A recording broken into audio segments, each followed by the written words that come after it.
大家好，这是我们7层楼的一个用来计量电费的电表箱。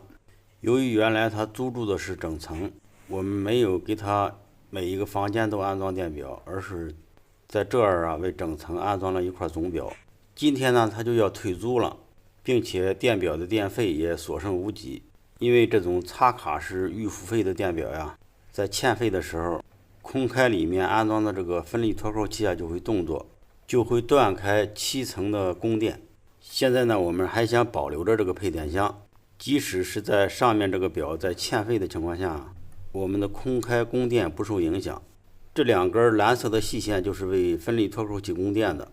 正常情况下，我们只需要断开这个供电电源线，就可以解除对下面这个空开的分离脱扣器的控制。这样的话呢，我们在有租户租房的时候，我们就可以每一个房间再配备安装计量电费的电表。于是呢，我就找了一把偏口钳子，把控制分离脱扣器的这个电源线给它掐断。断开这个线之后呢，奇怪的事情发生了，底下的这个空开居然跳闸了，分离脱扣器动作了。莫非这种脱扣器是在失电的时候跳闸，而在供电的时候合闸吗？原来呢，我自己也装过这种配电箱。我所购买的分离脱扣器都是在得电的时候跳闸，而在脱扣器没有电的时候，它所控制的这个空开是可以正常供电的。于是呢，我上网查了一下资料，发现呢，这种脱扣器不是分离脱扣器，叫做欠压脱扣器。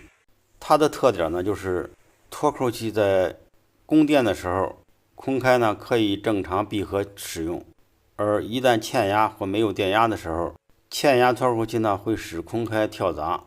这种欠压脱扣器接的是电表中的长闭点，而分离脱扣器呢是接电表中的长开点。